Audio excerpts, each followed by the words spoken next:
Sorry, guys.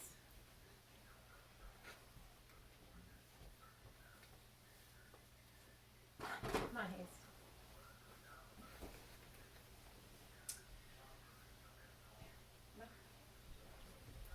Come here, Hayes.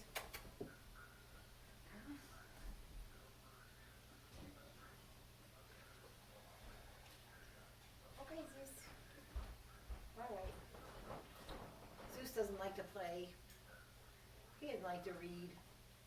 You gotta get Zeus as a reader.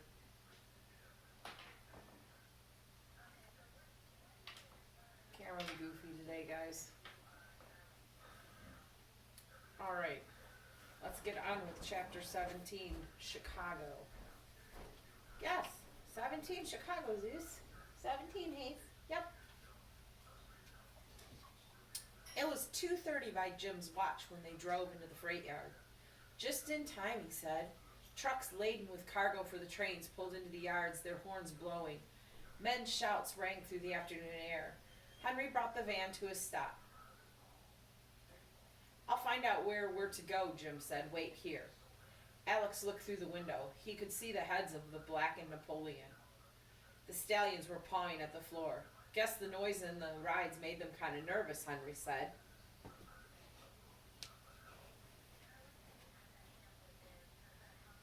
Yeah, we'll have to watch him. Wouldn't want him to get too excited just before the race. A few minutes later, Jim returned. Our car's down at the end, he said. Jim put the truck in gear and moved in and out of the crowded yards. Jim pointed to a car. That's the one. I can back right up to the door, Henry said as he turned the wheel. He'll hardly know he's getting into it. When Henry brought the truck to a stop, Jim and Alec jumped out. They climbed into the train and Henry followed them. Say, this is swell, Alec said as he looked around. A box stall was at the end, and there were 3 cots in front of it. Not a bad layout, said Henry. The Black won't mind this so much. We haven't got a stall for Napoleon, though, Jim said. We can put him outside the Blacks, Henry said, and move our cots down this way.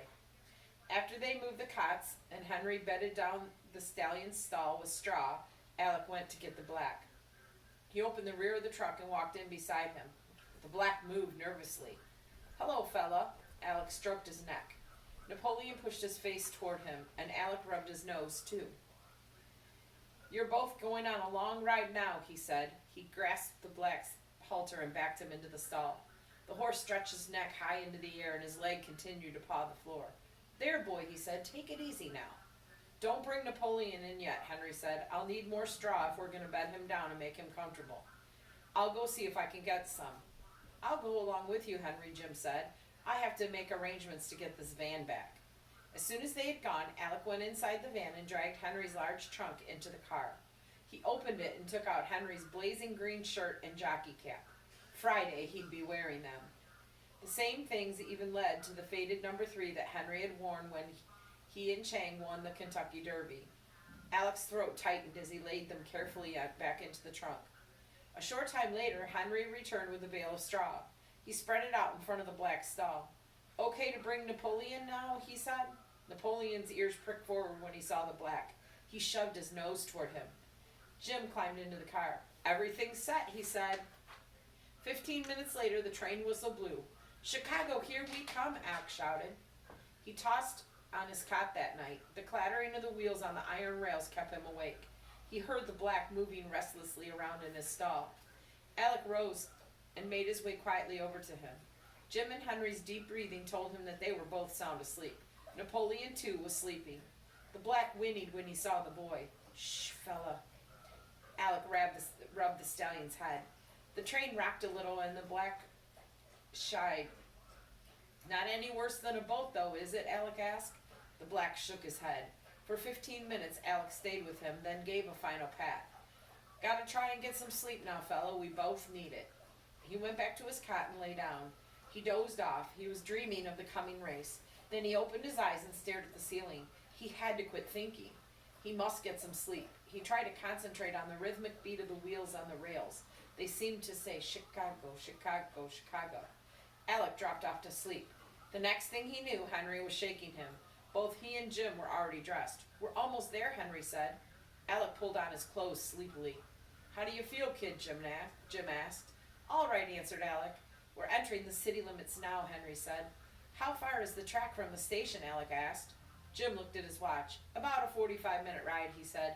It's 5:30 now. If the van I wired for is waiting for us, we'll be at the track by 6:30 at the latest. Let's hope it's there, Henry said. It'll be better if we can get to the track before any people start roaming around. The train pulled into the freight yards. Alex snapped the black's new blanket around him. Henry took care of Napoleon. As the train slowed down, Jim pushed the door of the car open. Trucks clattered beside the train. Bad as New York, Henry said. I'll see if I can find our van, Jim said, jumping off the train as it came to a stop. The black moved uneasily, and Alec held him tighter. Henry moved Napoleon over closer to him. The stallion's startled eyes gazed nervously out the open door, and then quieted as Napoleon shoved his head toward him. A van moved alongside the car. They had heard Jim's voice. Back it up to the door, he directed the driver. A few minutes later, Alec led the black into the van, followed by Henry and Napoleon. The early morning streets were deserted, and they made good time to the track. They passed the huge stands and then pulled into the gate entrance near the stable. The gatekeeper hailed them. What do you want? He asked. Jim spoke up. I'm Jim Neville, he said. We have a horse here for the race tomorrow. The mystery horse, eh? The gatekeeper smiled. We've been waiting for him. He swung the gate open. Take any stable you want, he yelled at them. Just don't get too close to Sunraider and Cyclone. Still, he chuckled, perhaps you better get close to him now, 'cause you won't tomorrow. Ha! Humorous sort of guy, isn't he? Jim said. He'll change his tune, Henry said. Alec peered back through the window at the black. The stallion's head was still shoved toward Napoleon's. 15 minutes later, they had the black in his new stable. They put Napoleon in an empty one next to him. The track seemed deserted in the early morning stillness. Guess no visitors are allowed, Alec said. Cyclone and Sunraider must be up the line a ways, Henry answered. The men in their stables will be around soon, especially after they hear we've arrived. And you won't be able to keep the newspaper men out of here today, reminded Jim. We've got to keep them away from the black, or there's no telling what'll happen, Henry said. Alec and Henry then busied themselves around the stable, making the stallion and Napoleon comfortable, while Jim went to see Cyclone and Sunraider. Sponges, cloth, brushes were unpacked. Henry looked up and saw a crowd of men making their way toward them. Here they come, he said to Alec. Sunraider and Cyclone's workouts must be over. Henry walked out of the stall to meet them, leaving Alec with the black. Sorry. He saw the group was composed of reporters and stable hands as Jim had warned. Morning, Henry greeted them. We've come to see the Wonder Horse, one man laughed. You mean Mystery Horse, another corrected him. There he is, Henry said, pointing to the black, whose excited eyes gazed at them. Alec stroked his head. Take it easy, fella, he said. Some of the men started coming closer. You'll have to keep far away from his stall, Henry said, stopping them. He's excitable and we want to keep him quiet. Temperamental, huh? A reporter sneered. Henry's Irish temper started rising. No more cracks, he said. If you don't like it where you're standing, I'll throw you out of here. The men saw that Henry meant it and they kept away from the small, wiry figure. After a few minutes, they broke up. Maybe he won't be so cocky after tomorrow, said a stable hand. Don't know how he got in this race anyway, said another. A short while later, Jim came back. Sunraider and Cyclone look like they're in good condition, he said. Why don't you go over and see them? I'll keep an eye on the black. Guess we will, said Henry. Come on, Alec. First they went to Cyclone's stables. There was a crowd in front, and Henry and Alec mingled in it without being recognized. Cyclone was let out of his stall so the photographers could take pictures of him. He was a big horse, almost as big as the black. His coat shone in bright red in the morning sun. He moved gracefully around the circle. His head was larger than the black's. His eyes didn't have that tense, savage look. You can tell he's Kentucky born and bred, Henry whispered. He's built for speed all the way. Alec nodded. He sure is streamlined, he said. They watched the photographers as they took shots of him. Then they went up the line toward Sunraider's stable. They saw him as he was coming off the track. Alec gasped. He was just about as big and powerful looking as the black. His coat was pure white. His head was small, and his neck rose in a crest like the black's. Gee, Alec said. He too almost looks like the black. Yeah, he's part Arabian too, whispered Henry. He might prove to be the one we'll have to beat. But we can't forget Cyclone, he said as he jerked his head backwards. That horse has never been pushed to his top speed. He only runs fast enough to win.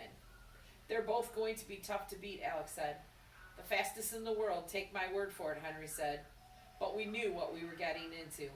I think the Black can still beat them, Alex said. And that is it. Chapter 17 was rather short.